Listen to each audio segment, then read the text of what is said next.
This is Critical Nonsense, our high-lowbrow show about culture, science, and tech. This week, Notes-apalooza, where Aaron and I go into our notes and see what we've left for ourselves. Woo! I literally, because Joey is not here, my musical brain is shot. I can't come up with a musical jingle to start the show. This is what an Aaron sounds like. No. That's what I got. But this is also what executive producer and intermittent internet chalk foolery person Jess Vander sounds like. Hi, this is Jess. I'd like to think that I am internet chalk. Well, I think it's important to call out that you are internet chalk for two reasons. One is that I want to call out for listeners that Jess's internet is a little bit choppy. And so there might be a couple moments where we're like catching up with each other. But the second is that we've invented the term internet chalk to know that one draws with it. One makes sure that their tires do not roll off the runway with it. There's a lot of chalking that this chalk can do. Just think of all those things as I close all my tabs. Tabs closing. This is the sound. This is what the sound of tabs closing sounds like. Wow, that's kind of brilliant. I think that is, we literally always say this like rate, review, subscribe, like half inside joke to ourselves because we're like, no one's listening. Have we cleaned the house? That sort of thing. But it's not that no one's listening. It's that a lot of you are listening. And it's kind of wild how many of you are listening. So Wow. Leave a comment, rate, click some buttons. Like, it's very exciting to see that, yes, there are people aside from those of us on this audio device Wave that are thing. Yeah. listening wave wise. Yes. Hi. Yes. Hi. Wow. Cool. I guess I have a thought or a question for us to talk about on our Wait, podcast. what is it? I want to know what it is. Oh, Aaron, what is your thought? yeah. Well, it's funny because it starts there. What listeners don't get to see when we start every podcast episode is the 15 to 30 minutes beforehand, which is me, Jess, and Joey trying to figure out what are we talking about today? Like, what is our topic? And each of us have pretty robust notes that we keep just in general, like throughout life, little sparks, figments, fragments of things that are like, this might be something I want to talk to them about. That could be fun to just have a chat about. And we're running late because of me. And so I just figured, what if we made an episode that's just that? So maybe this is the beginning of a new segment called Notes-apalooza. Notes-apalooza! But just in case it isn't and it doesn't become a regular thing, I'm also going to throw a question at this just to be safe. Which is just, Jess, what's in your notes? Wow, do I start or do you start? Oh, This is it's my first ever Notes-apalooza, so. I know, right? I hope that you brought a tote bag for all of the gift swag that you get when you leave. I think that you do. Why don't I go first? I'll Okay. Yeah, and we want rules to Notes-apalooza, but also the more rules you have, it can't palooze anymore. So we'll keep it at how about I pick two notes? Okay. I'll read them to you. You just guess what was going on that sparked this, and then I'll tell you if you're right or wrong and what was going on. Does that feel like a Okay. That sounds palooza-y? great. Yeah, cool. Yeah. All right. Let me see. The first note. Okay, let me do a teaser note just because like it'll get our blood pumping a little bit. This note is very short. Are you ready for it? I'm ready. Breakfast ketchup. That's it. Whoa. Okay. Let me guess. This happened in a conversation with someone over a diner meal wherein there wasn't ketchup at the table, but someone asked for it. And then someone said, "Oh, is that something you eat for breakfast?" And this is a very literal interpretation. And that's the closest I've got. So, Aaron, were you at a diner talking about this? Survey says, bah. No, I was not at a diner on it. No, but it was a silly text from a friend at first that was like, "Hey, I know you do like innovation and stuff. Just so you know, Heinz just launched a product that they're calling breakfast ketchup, and it's in a maple syrup shaped container, and it has no discernible difference from any other ketchup that they make." What do you think about that? Yeah. And if you have not seen Heinz breakfast ketchup, you need to Google it. It's a piece of work. It's 2010 innovation going strong. It's let's innovate within the use case. Let's innovate within within a certain occasion and drive growth there. I say this, by the way, completely speculatively, just to be very clear. We have never worked with Heinz. I have never worked with Heinz. I just do a lot of food innovation. So, but yeah, that's a new product. That's a thing. That's a good warm up. There you go. Okay, I have to admit, I mean, I'm of the belief that ketchup is for breakfast as well, but I also feel like the main thing about Heinz, especially in the sort of traditional glass bottles, is how notoriously difficult it is to get the ketchup out of the bottle. And then there's the whole, you have to hit the 57, blah, blah, blah, blah, or whatever the number is if I just botched it. No, you were right. You're right. But a maple syrup bottle is even worse to get to get the ketchup out of. So that's my first question is, how's that going to go? What's the 100%. secret to getting the ketchup out of the bottle for your bacon? And you know what's so funny? Again, have done a lot of work in food innovation.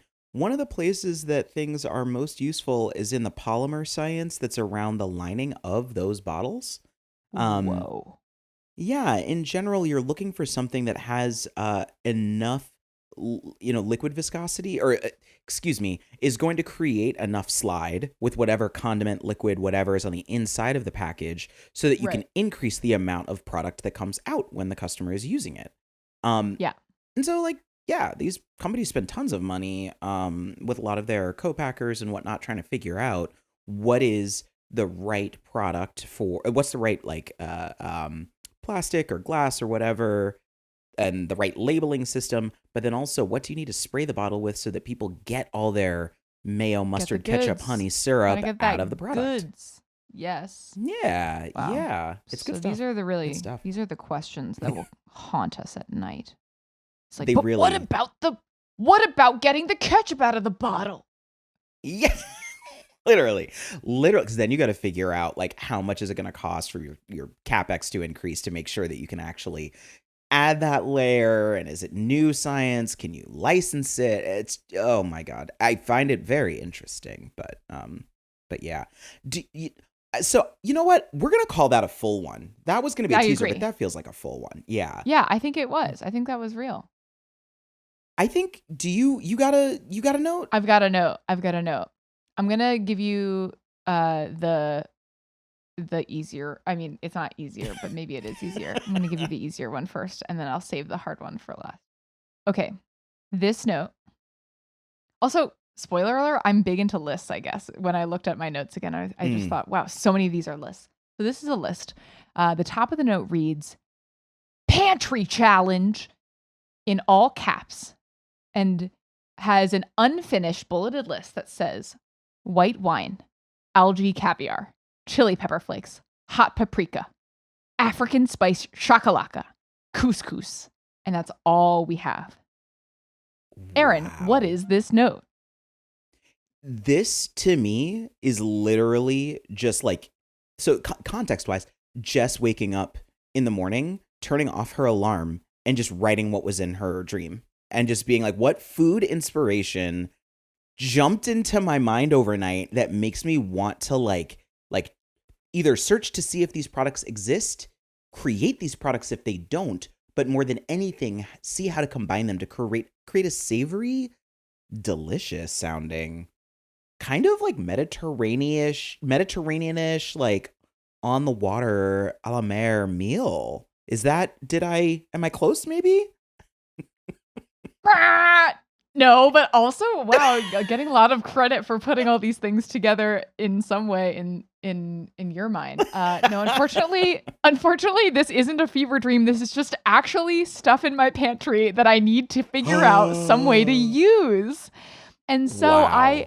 I have created a concept for myself called Pantry Challenge, which is that Mhm. maybe every other month I do a stock taking of the most obscure stuff that I've found at the back of my fridge, at the back of my pantry, in the bottom of my freezer, and I put it all down, and it just forces me when I'm lacking for inspiration of what to make for dinner, I need to use at least one of these ingredients in my dinner because otherwise it will remain there forever and it's like what's the point in having this around? And so that such Mm. is the pantry challenge. That is such a good pantry challenge, and I need to do that. I am so bad about like, ooh, this spice looks interesting. I'll figure something out with it, or this recipe calls for it once, so I'm gonna buy it in bulk, and that's the thing. I have never taken the step of every once in a while just pulling the spices out and being like, no, but this week use it in something. Right. And I went to Costco a couple weeks ago, and there's literally nothing more dangerous than going to Costco without a list. If you go to Costco without a list, Oh, like game over. game You're over. done. You're You're walking out cooked. with a new car. Look. You're completely cooked. A car. You could walk out with a TV, a diamond Yeah. ring. Like it's just wild. King crab legs. But this time I did allow myself to walk out with something semi useful, which was elote seasoning. Ooh. So simple. Sounds It's good. just Parmesan, chili flakes, lime zest, and salt, if I remember correctly, and pepper, which, like, yeah, I want that. Now, am I a little bit concerned that the parm is probably that, like, cellulose wood shaving craft green container Sure. parm? Look, Yes. maybe.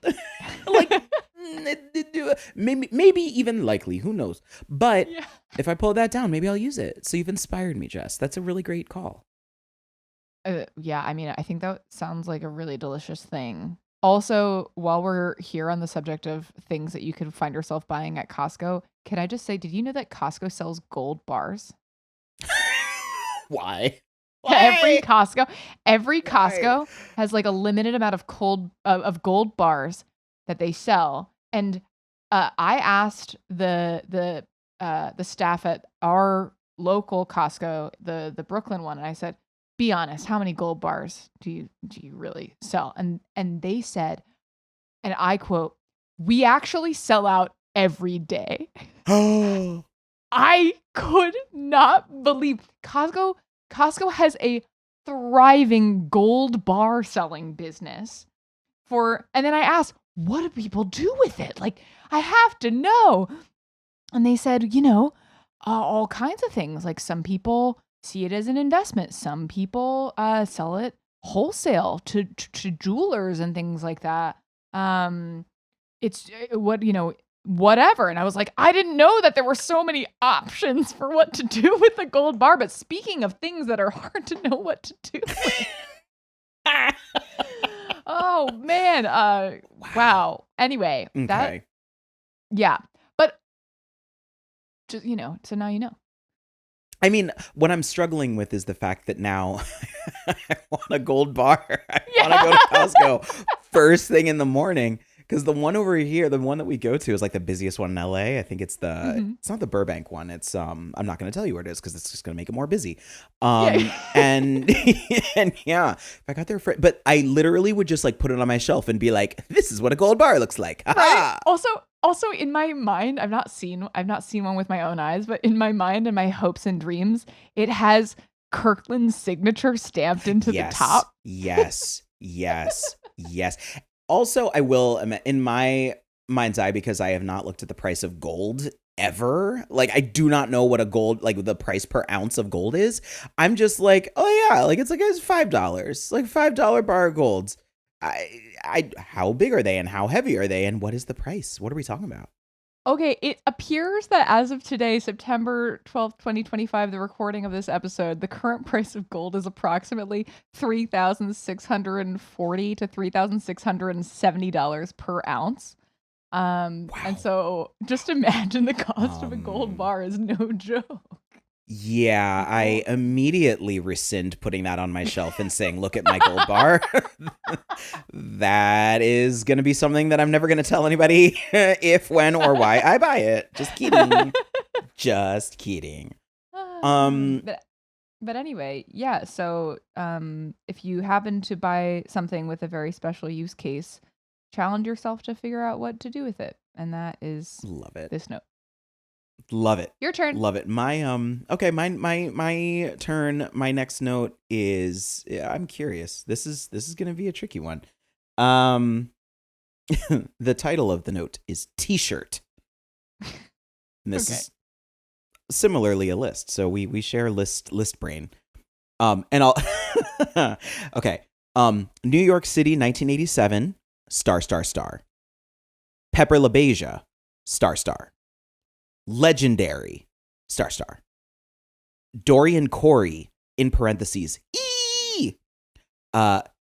Categories: luscious body, schoolboy / schoolgirl realness, town and country, executive realness 3 stars, butch queen first time in drags at a ball, high fashion evening wear asterisk, realness 2 asterisks, house asterisk, and mother 2 asterisks. Oh wait, just kidding. There's more. Willy Ninja 2 asterisks. That's the end of the note. That is the end of my note. Yes. Okay, here's my best shot. These are couples costume ideas ranked for Halloween. That's really not a bad guess. That's a really not a bad guess, especially given Branch. Yes. Yeah, asterisking is like, oh, pretty good. That could be good. Okay, lay it on me. How So close am I? you're honestly, you're not that far off. It's the costume versus everyday wear that's probably the thing that's the difference. These are section breaks that are like title cards that are in Paris is Burning throughout the whole movie. And I love them because it's just Helvetica type on a black background. And I was watching it on a flight a couple weeks ago, and I used to have a t-shirt that was inspired by it that was Executive Realness, and it was my favorite t-shirt. Like, I loved wearing it because if people got it, they got it. And if people didn't, they didn't. And also it's like, it's a lot of layers. I love the idea of like performance at work being a form of drag, the notion of like being executive, being this like fake performance, the idea that like even within the context of the ball community, it was about like, you don't want me here, but I am proving that I could be this and unclockably this regardless. So I just love all that for all the depth in that it has. But then I was like, what other title cards do I want t-shirt versions of? Because that one doesn't exist anymore. I outgrew it. So now I need to get new ones, and the asterisks were my favorites. Of like, what if I got t-shirts for these title cards? Wow. Okay, so pretty. I mean, not it. Real close. No, but like, close. Yeah. We're something. Wow, what an inspiration! And also, just a reminder of the endless canvas that is the graphic tee. Yes. You know, there's just it's just like, what if it's just whatever it is? I mean, there's a reason that we often describe the t-shirt test for work reasons, which is just like, otherwise a plain white tee with a different logo on it carries so much different meaning, probably affects the amount you're willing to pay for it, right? Even if all else is equal. And this is a perfect example of like, what if this is a really cool inside reference. And what if you just want to sport that and flaunt it? Yes. Boom, boom, boom. And, I also think that like, I personally struggle with like, I guess, millennial word festoonery. I'll put it that way. Like, like the most egregious version is live, laugh, love, right? Like seeing a house and it's Every just fridge. every fridge and like the words are everywhere. And I like words and words mean things. And so that means that I avoid that as I avoid that. That is, I do not really have words in my house, except I'm literally sitting below a printed piece that says always welcome with arrows all over it, which I do love. But anyway, that aside, Instagram thinks that all I want are clothes that have words on them. And I've had to stop myself many times from ending up with a closet full of word clothes, specifically word t-shirts. Like it would, left to my own devices, every phrase that I just listed, I would have a t-shirt for. The asterisks were me figuring out which one I am allowed to create. I am not allowed to have more than one. That's just not okay. So yeah, I don't know. That could be your look. You know what I mean? Steve Jobs had his turtleneck, and you have word tees. I have word tees.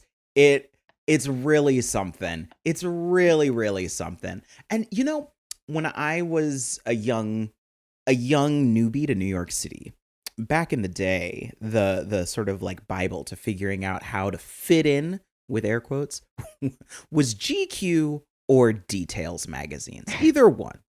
And either, yeah. To this day, I need to unlearn the article that I read 20 years ago, which stated, first of all, the man's man of today does not have going out clothes and like work clothes. Like they must be the same. Like you need to have an outfit that goes from day to night every day, no matter what the situation. Whoa. And also, if you are over the age of 25, you may not have a shirt. You may not own graphic tees or tees with words on them. I do not agree. I mean, like to say that like GQ or Details was like the arbiter of like fashion truth is a podcast episode in and of itself. So no, I don't follow these as rules. But did they kind of imprint on my impressionable metrosexual / homosexual New York City brain? Yes. Well, and now I have to think about it. Indeed. Wow. Did we do both? We didn't do both notes. Did we do all the notes? I have one more. Thank God. I got really distracted. I'm sorry. I got really into my words. Oh, no, I love it so much. It's so great. Okay, last one for you. Here's a zinger. Mm-hmm. Ready? Ready. With little additional preamble. Michelle Arma's Totem Watercolors. The Ultimatum Queer Edition. Chipotle Cholula. Monikers. We Were Here, the game. Interior Chinatown Apple TV. The Foundation Books and Movie. Oh, Jess. Well, also, I know so many of these. I'm like obsessed with Foundation.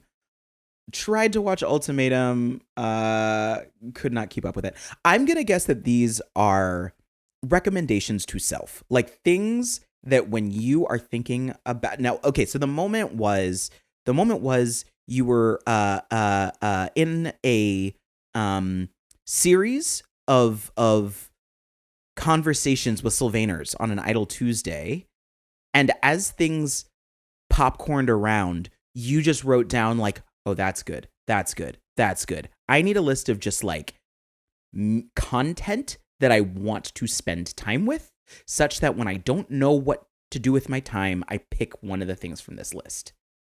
How right am I?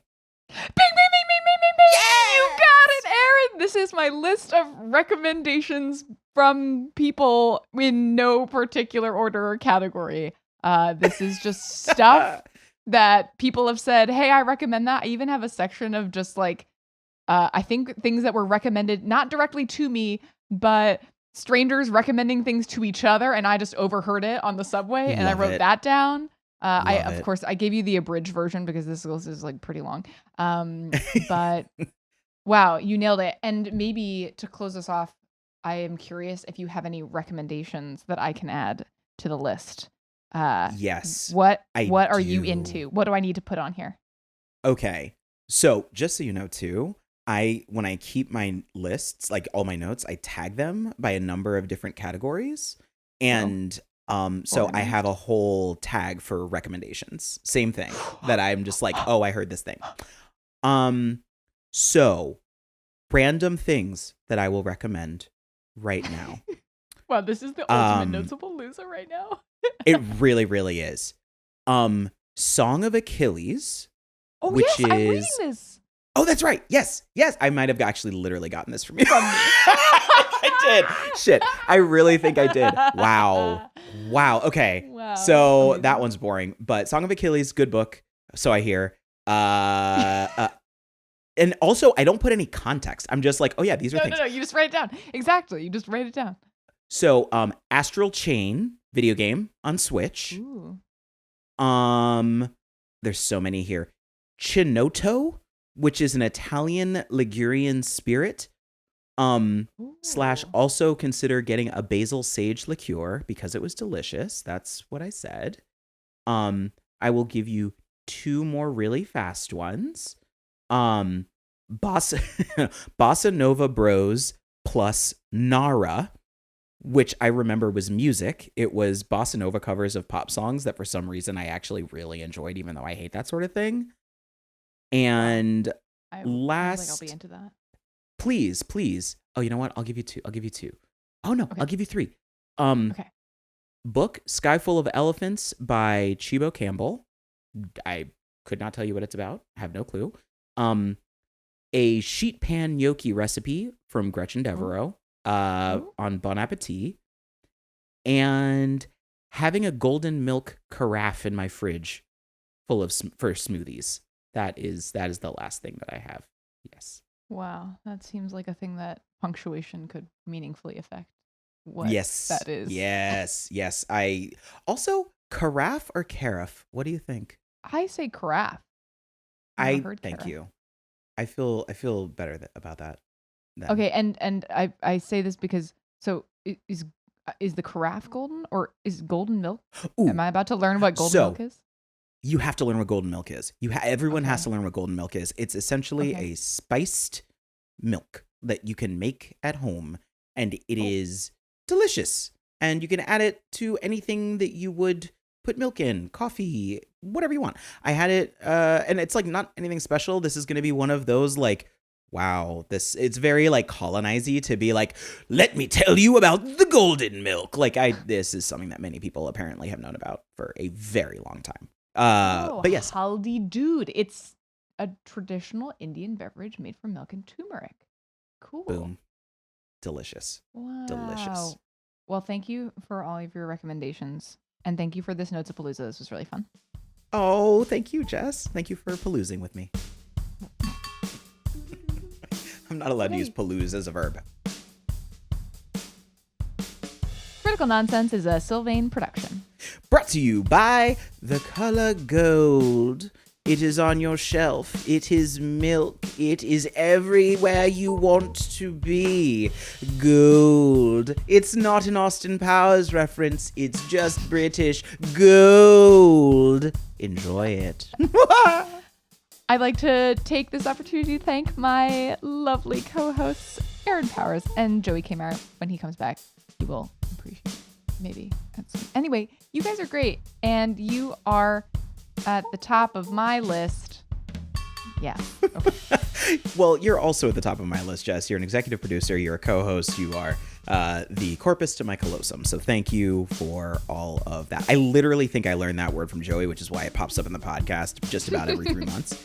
Like, I have not thought about it since college. So, but we'd also like to thank sound engineer and I think probably a Costco like flirter in the making. Like if you were back in the States, he would definitely go to Costco like regularly.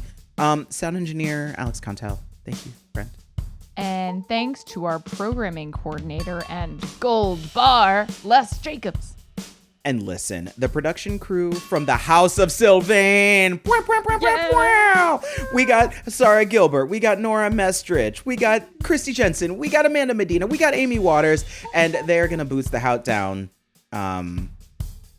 Queen. And as always, thanks, Len. Thank you. Special thanks. Special thanks to Simple Note for being my Notes app. And that's all I have.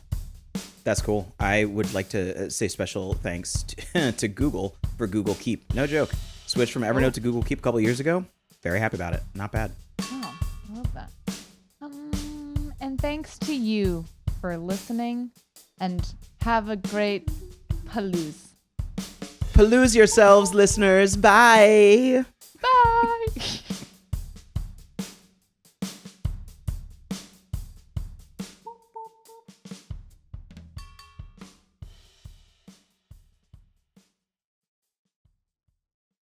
I am recording on a new microphone right this second.